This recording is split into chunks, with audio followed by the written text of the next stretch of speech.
it's not just a personal opinion about a particular individual. It is, I think, a way to live out the astrological prescription of Uranus, the planet of freedom, in Aries, the planet of the individual. Freeing yourself and discovering new and different aspects of yourself is the greatest contribution that you can make, not only for perhaps saving humanity, but bringing us to the next stage of awareness. Am I supposed to say something now? Usually, that follows a silence. Well, for those of us who have survived the end of the world as we know it, we're now standing at the beginning of the next world as we get to co-create it or make it. And I think it's, as Jeff said, the new year always begins with the sun in Capricorn. Capricorn, the sign of the mountain goat climbing to the tallest mountain. Remember, mountain goats are the mammals that live at the highest altitude of any mammal. It also is the sea goat or the dolphin that lives at the lowest levels in the of altitude of any mammal. So Capricorn needs to find a way to go to the distance to reach the heights or the depths, because Capricorn is about hierarchy. It's about ambition of getting a position in the real world, structure being a key Capricorn word. And it's interesting that for many centuries, the new year was celebrated either at the fall equinox, as the Hebrew calendars do, or at the spring equinox, as the Arabic calendars do. And it was only the structure of the Roman Church that moved the celebration of the new year, actually not until the 1500s, as surprising as that is, to January 1st. Capricorn is about order. It's about structure, it's about stability, and it's about knowing where it is we are so that we know where we're going to go with a plan that will get us to the top of the mountain. And that's what New Year's resolutions are all about. We stand at the beginning of the year ready to make this year into something. Well put. Capricorn is about slowing down and about having a goal and aiming for that goal. However, as we begin the year, it's not that simple to stay on track. It never is. Well, right. It almost never is. You're absolutely right. But tomorrow, for example, Mercury, the planet of communication, makes a right angle with Uranus, the planet of weird, strange, out of the box. The good news of a Mercury-Uranus square are fresh ideas, innovative ideas, unconventional thinking. And the challenging side is, how do you take strange ideas that are out of the box and build on them, put them into the Capricorn world of ambition and practicality and organization? So I think if you haven't had your feet hit the ground yet, or have found yourself ready to sort of get down with it and have the discipline that you'd like, that's certainly one reason why there is some delay. And although this is something that is happening right now over the next couple of days, Mercury is a fast-moving planet, but over the last weeks, the Sun, and over the next weeks, Venus will come through that same position, and it's really all reinforcing this background event that we talked about earlier of Pluto up here squaring Uranus. Each of these faster moving planets, like Jeff said earlier, when a faster moving planet trips up or resonates with a slower moving cycle, it re-emphasizes issues that keep coming back, they keep deepening, they keep intensifying.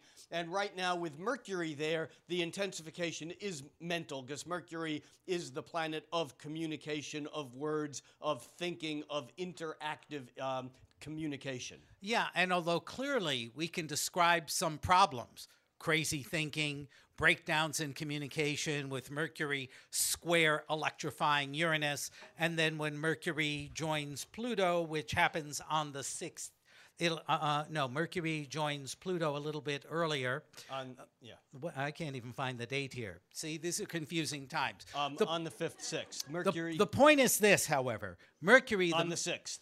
on the 6th. Mercury, the messenger of the gods, the planet associated with the mechanical aspects of mind, is running the gauntlet of Uranian weirdness and Plutonian intensity.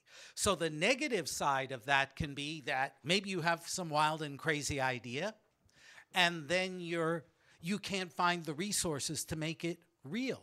Or maybe you've been shocked and you take that shock, Mercury, Uranus, and you go to Uranus, a place. the planet of lightning or shock or surprise. Absolutely, right. Sudden. And you can take that to Pluto's deep, dark underworld of despair. And Venus, as Rick pointed out, the planet of love, is going to follow that same pattern. But here's how we can use it positively. If indeed our collective challenge is to discover something new in ourselves and then put in the effort to find the resources and the resourcefulness in ourselves to take that new thing and institutionalize it, make it real, what we're getting are scouts going out now.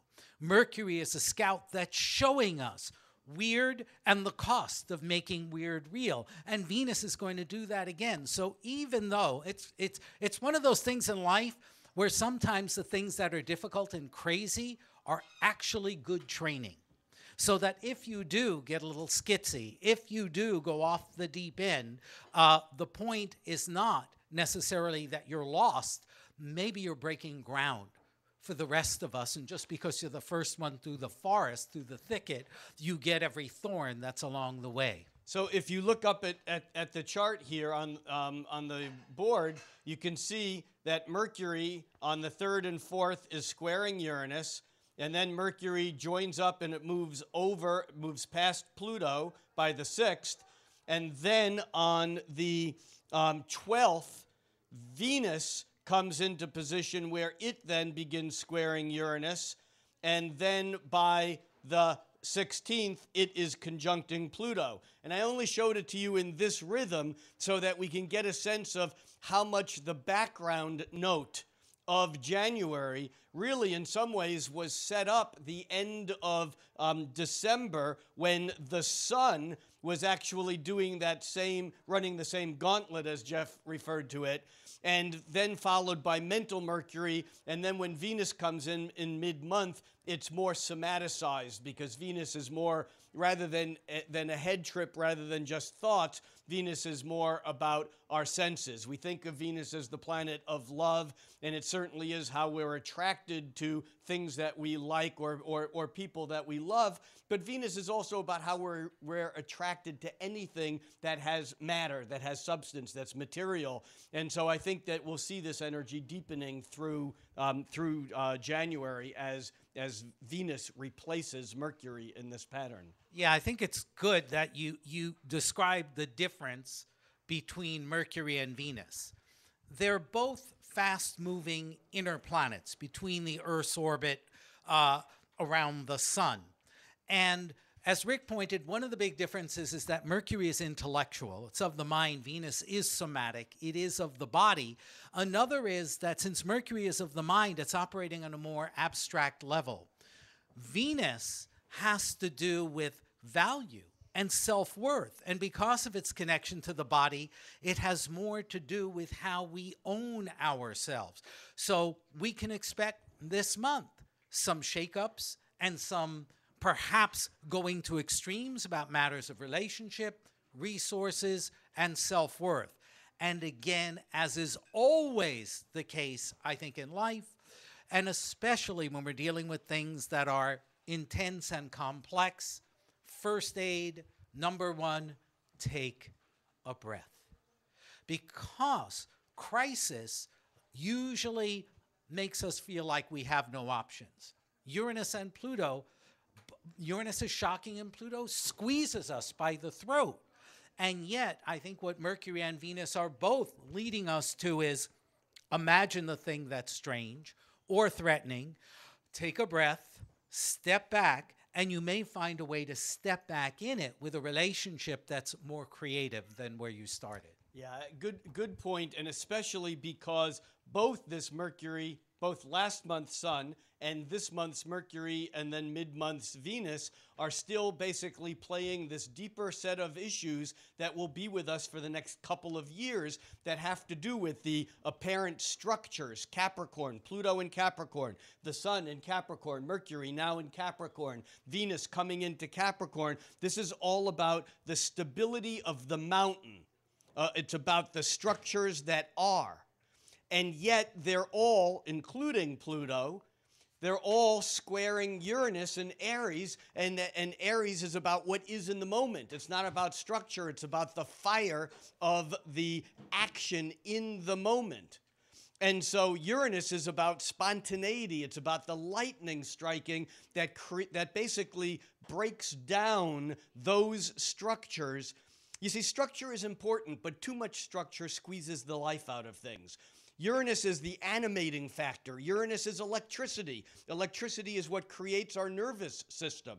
We need the electricity, and electricity is movement. So when things get too rigid, when things get too brittle, when things become too stable like a mountain, there's no breathing room for the heat under the mountain to come up. And instead of the mountain oozing lava and creating beautiful islands like Hawaii and Bali, instead it blows. And so I think what really is important here is to understand this is like being in the gym. It's like strengthening the muscles.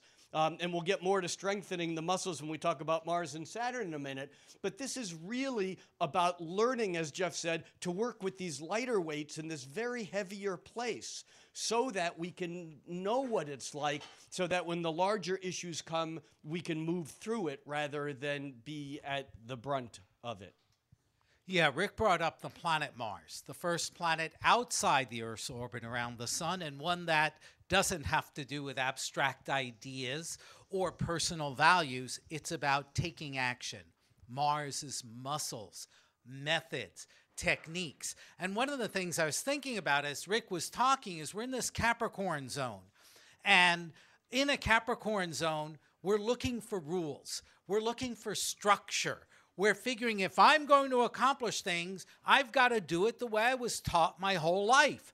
Sit at my desk, study hard, work hard, do all of those sort of organized things that most of us were taught to do.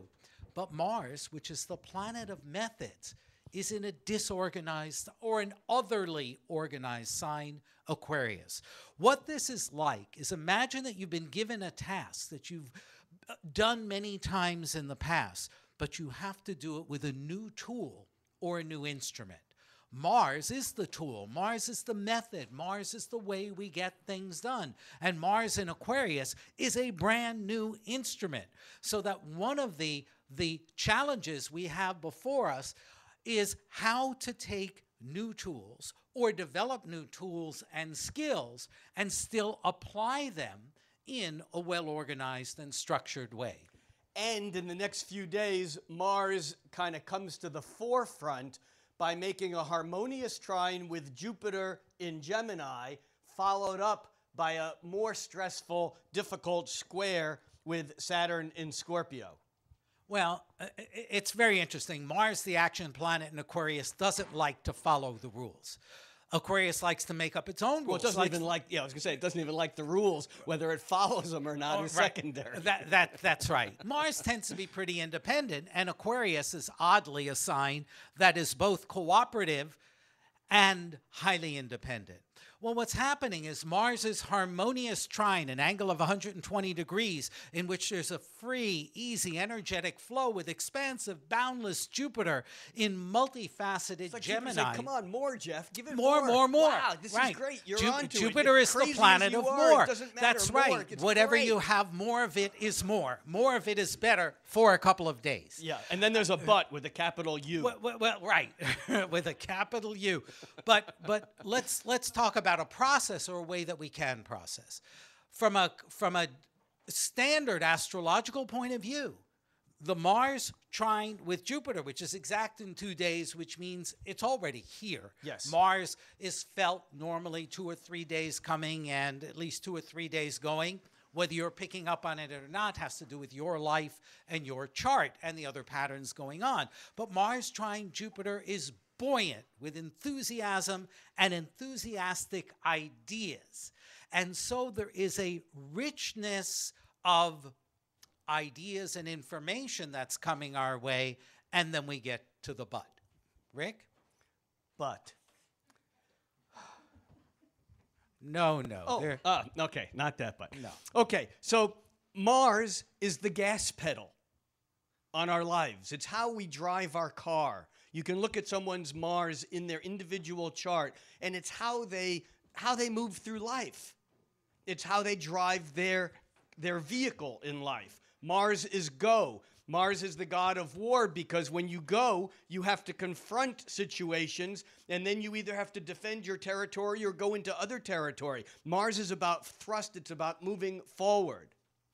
Saturn, on the other hand, is about resisting the force of Mars. Mars says yes, Saturn says no. Mars says gas, Saturn says brakes.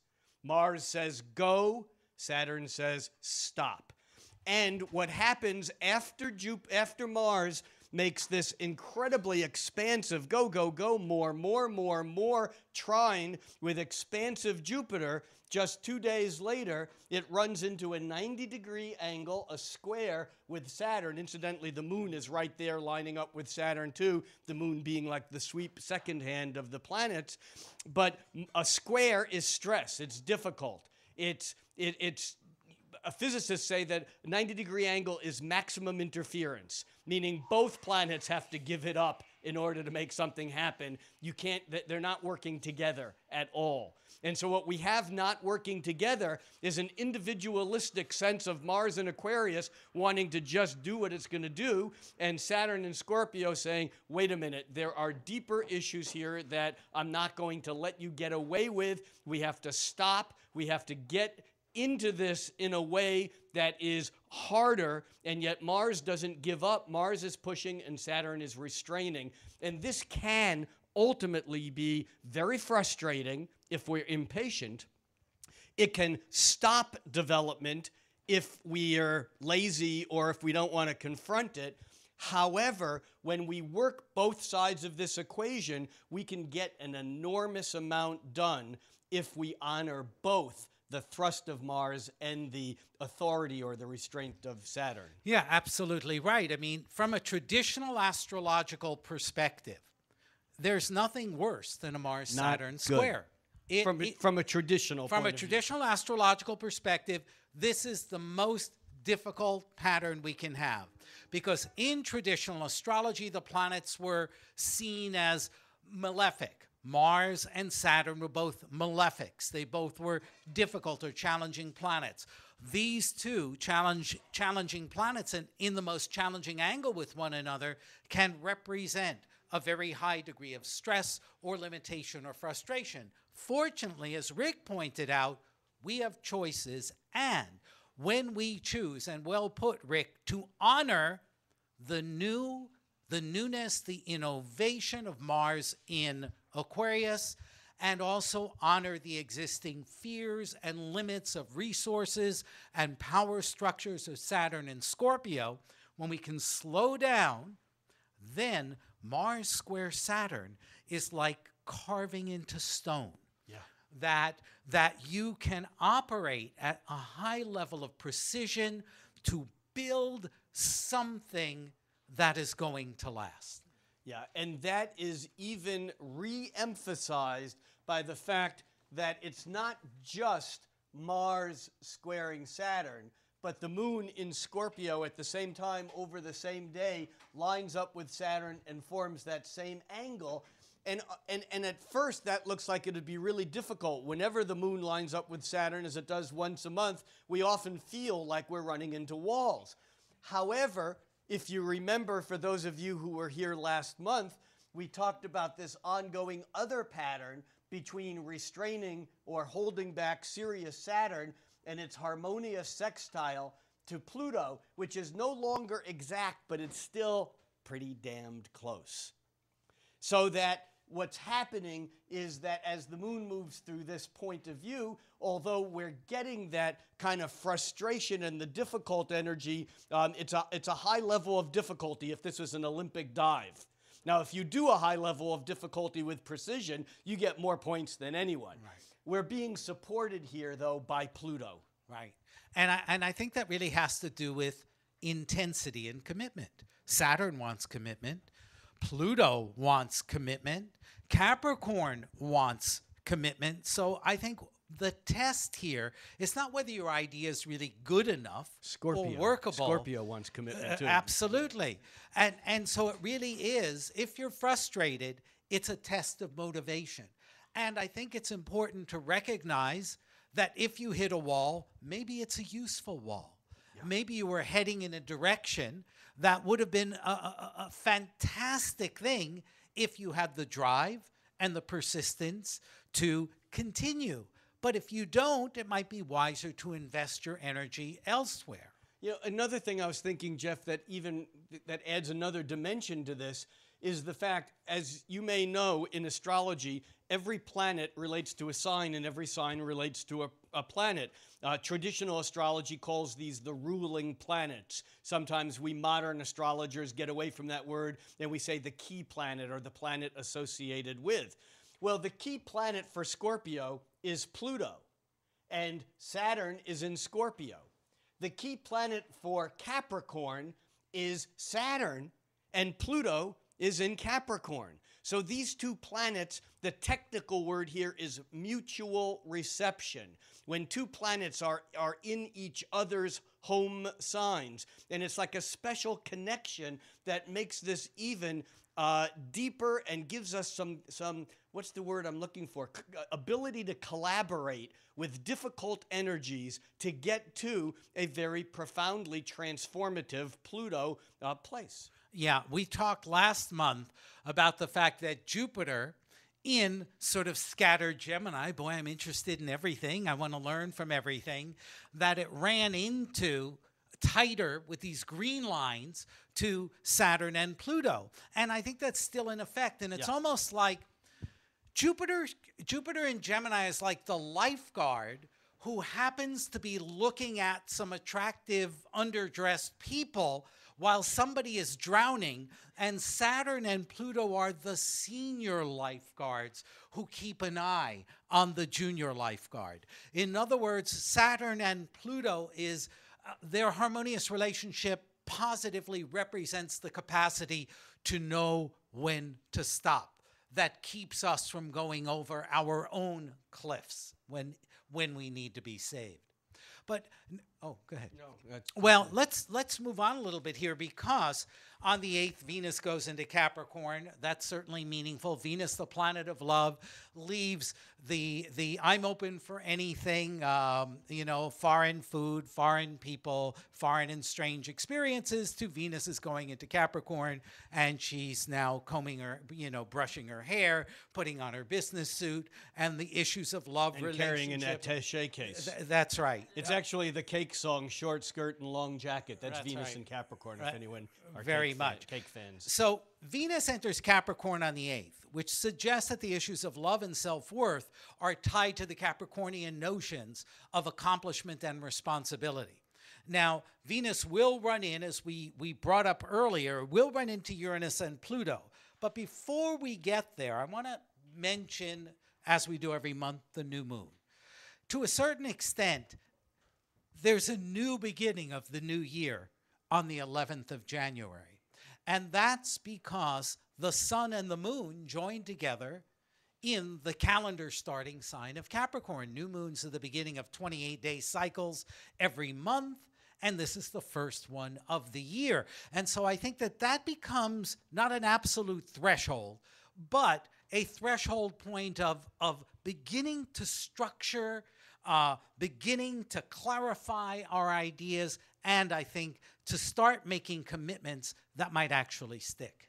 Well, yes, and as I look at that new moon, and I kind of noticed this even going back to just going back here a couple of days, when Venus, there we go, When Venus moves in from Sagittarius to Capricorn, it's like the Capricorn party is really beginning. There's 4 planets now in Capricorn: Venus, Pluto, Mercury, and the Sun. And then on the 10th, when the moon moves into Capricorn, and then by the 11th, when the moon lines up with the sun, that's 5 planets in Capricorn. It's a serious... It's at least 4 too many. At least. Well, it's at least 4 too many for Uranus, which is squaring Mars, all of them, and Mars, which we didn't say earlier, but Mars is in Uranus's sign. Uranus's sign is Aquarius. And so there's a buzz here toward the future, towards the new, towards the shake it up, towards the freedom, towards the, towards the breaking out of rigidity. And yet there's 5 planets with a new moon in the sign that has to do with persistence and enduring structure. Yeah, and I think that one of the important things about Capricorn is it's not about doing what feels good. That it's not about being a baby. Capricorn is a very grown-up sign, and in a healthy way, it represents the willingness to overcome our own discomfort, our own infantile fears and regressive patterns of behavior to take on the challenges that we encounter, or to be the driving force. And that's reinforced to me in another way because of the nodal axis of the moon. These 2 horseshoe-shaped objects, which don't change signs except for about every 18 months or so, also give us a sense of direction. The south node of the moon, which is like the little honey trap, the south node of the moon is in Taurus. If it feels good, it must be good. If it doesn't require a lot of effort or expense, that's probably the right thing. And I saw somebody the other day who was saying, yeah, things have to be easy. And I'm thinking, really? I mean, things don't have to be hard for stupid reasons, but things can be hard in satisfying ways. And the north node of the moon, a point of growth or integration in Scorpio, says, look, if I want to get to heaven, that is the goal, whatever it is, and I'm willing to go through hell to get there. I'm willing to pay a price to get there. And I think that that corresponds very well with some of the essential imagery of the sign Capricorn. The other thing that I think is important about this new moon is that Venus is just a day away from its coming into that square with Uranus, which is the same pattern you talked about earlier, with Mercury over the next couple of days squaring Uranus and then conjuncting Pluto. Well, here we have at the new moon, it's a new beginning. We're trying to create structures that last, that have integrity, that have that will hold our feet on the ground while we're climbing to the top of the tallest mountain. And while that's happening, Venus is squaring Uranus, and then we'll come up over the next couple days and conjunct Pluto. And that is, the square is on the 12th, and the conjunction is on the 16th. Yeah, one of the positive sides of Venus-Uranus, there can be surprises and things that we don't necessarily like, but it is about recognizing what tastes and personal values you have that you don't need anymore. Whether it's a TV show or a kind of behavior or a kind of clothes or something, Venus to Uranus represents the capacity to have a fresh start when it comes to taste and pleasure. Well, yes, and that can work in either of 2 ways. I mean, it can work in a way of letting go of some attraction or desire or taste that you have had individually, or it can also be the acknowledgement of some taste, attraction, desire that you've had individually that society says is not okay. Because with Venus and Uranus, we're often attracted to things that are different, that are new, that are futuristic, that are tied to the future rather than tied to the past. And so Venus-Uranus certainly can work in that direction also. Right, and when Venus joins Pluto on the 16th and aligns favorably with Saturn on the 17th, we'll have a clear sense of whether these new attractions are worth the price, worth the effort, whether they are here to stay. So I think we'll get some pretty quick feedback whether the new strange interest, attraction, or a great thing with Venus and Uranus, discovering something valuable about yourself that you hadn't acknowledged before, an asset, a talent, an accomplishment, or an ability that, I mean, you're aware of, but that awakens in your consciousness in a new way. Yeah, and also many of you know I write a daily column, and I just finished writing for the 12th and the 13th. And one of the things one of the themes was just because you want it, just because you desire it, just because you're attracted to something, doesn't mean you need to go for it in reality, but it also doesn't mean that you need to suppress it. It's value neutral from an external point of view. And I think that part of what the value or the use of Venus-Uranus is that it allows us to process, to think of, to play the what-if game, to imagine the future. Uranus, the future. Imagine the future without anything holding you back. What would you like it Venus, what would you like it to be? Doesn't mean that that's what you need to act on or that's what you need to do, and it doesn't mean you need to push it away. But acknowledging the desires can be very useful. Right, and I think it's the notion of the future is also quite important, as on the 18th, Mercury goes into futuristic Aquarius, and on the 19th of January, the Sun moves into futuristic Aquarius. In Capricorn, this is a huge shift. I mean, right. Yeah. Capricorn is ambitious and aiming toward the future, but it's building off of a historical line of experience and expectation. Aquarius represents a diversion or a liberation from tradition and from that line. And every year when we have this transition from Capricorn to Aquarius, it's an opportunity for us to recognize that there are other options or other ways of doing things than we'd previously considered. That is very true, but on other years, we don't necessarily have Mercury flying so close to the Sun so that they both change from Capricorn into Aquarius within a day of each other. And on top of that, they're moving from Capricorn, a practical, grounded earth sign, into Aquarius, which is an airy, mental, conceptual sign. And as they move into Aquarius, they're both beginning to anticipate a connection with Jupiter over the next several days. Yeah, that's a very powerful transition because Capricorn is kind of old in a way.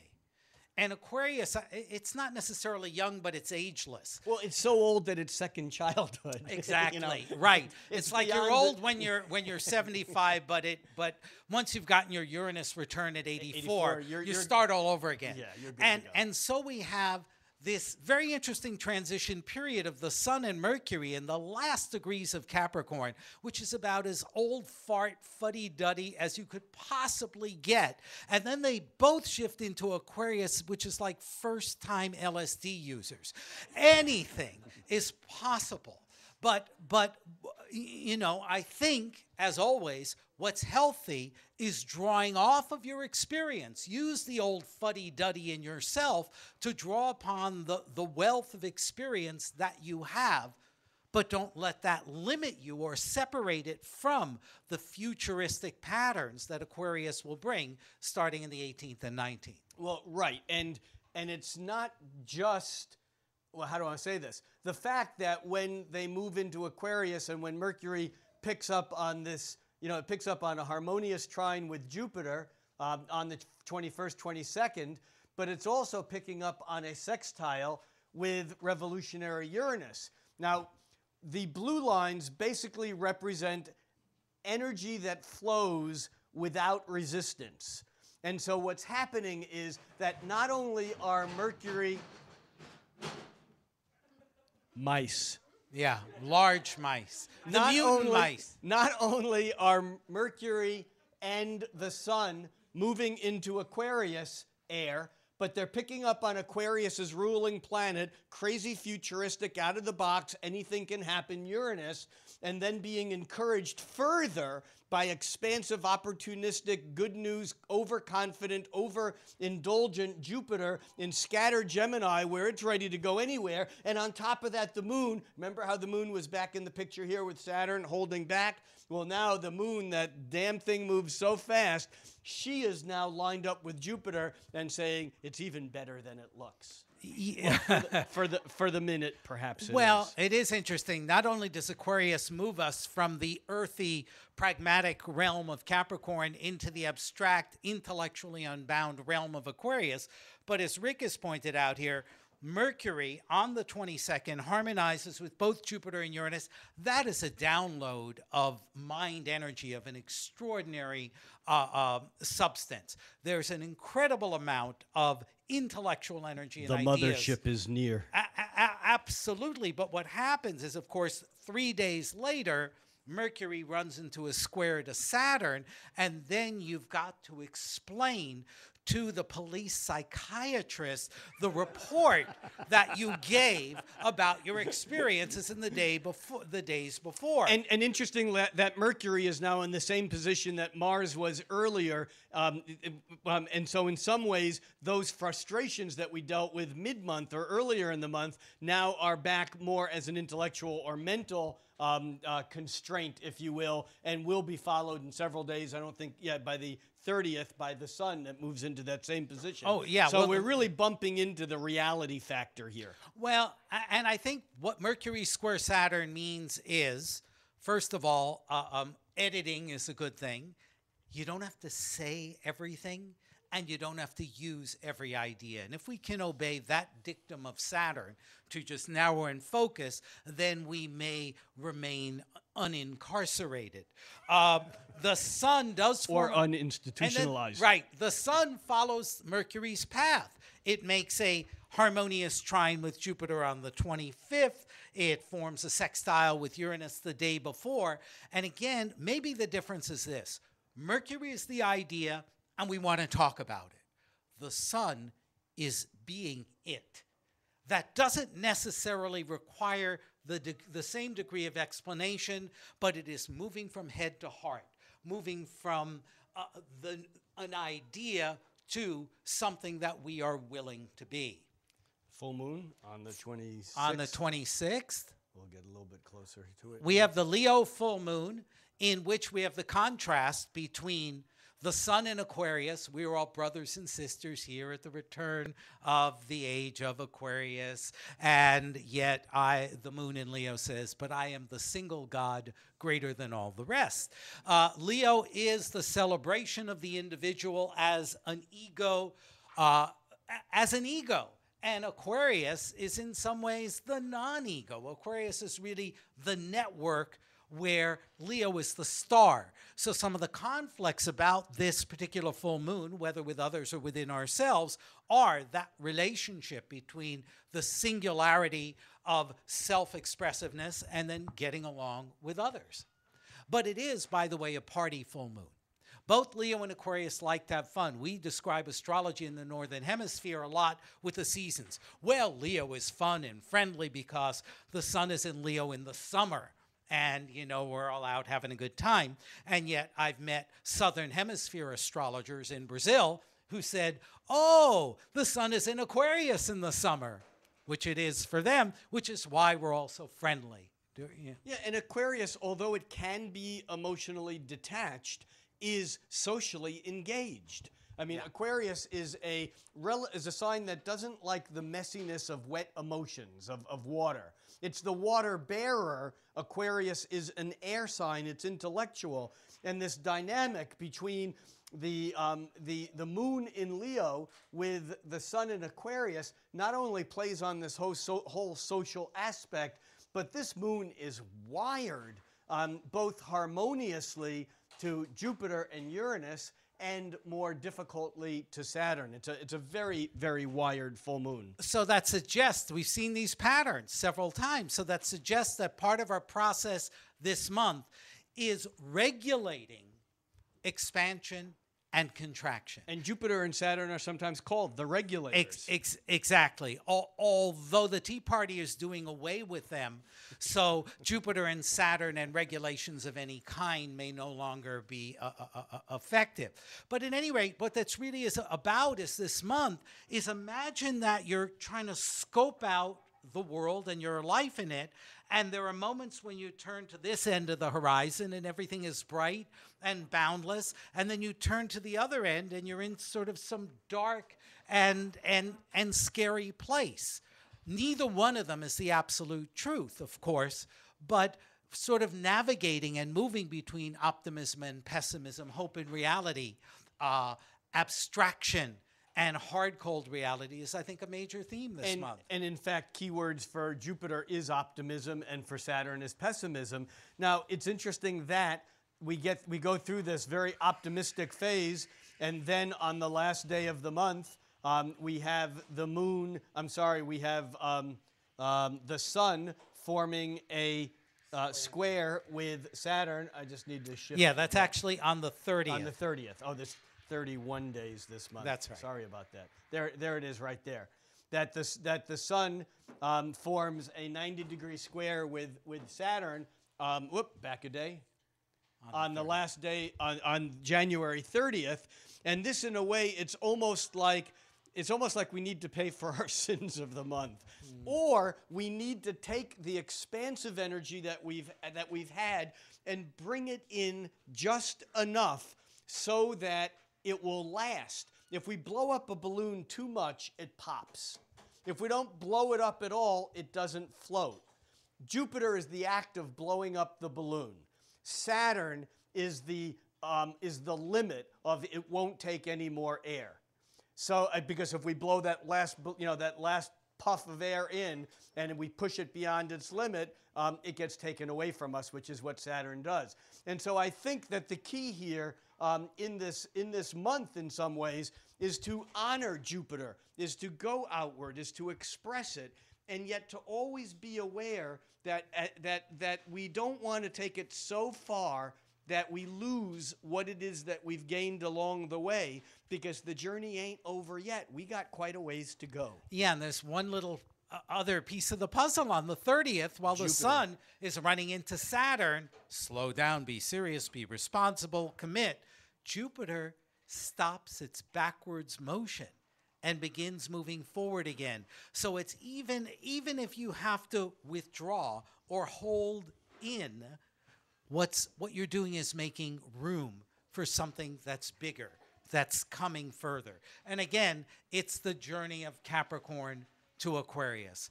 It's the journey of seeing the world with its limitations, honoring them, yet keeping our minds and our eyes open, and being gifted then by a whole other future that we can create for ourselves. Thank you, Jeff. Thank you, Rick. Thank you, Soul Food in Redmond, Washington, for supplying us with this lovely place and hosting us. I'd like to remind all of us that are here that our way of supporting this community is to buy shit. Whether it's something to drink or eat or something that's a gift, they supply this place. There's no admission charge. Jeff and I do not take money for coming here and doing this. And the way that you can appreciate either what we do or what they do is to actually vote economically. So I encourage you to buy things while you're here rather than getting them at some name brand chain. And for those who would like to be one of the 3 people for whom we will do for whom the bell tolls mini readings, put on a piece of paper on this table your first name, your birth data, that's your birthday, day, month, and year, the time of birth, and the place of birth. Put it on that table. We'll do a drawing. We'll pick 3 of you, and you must be present to win. See you in about 15. Thank you.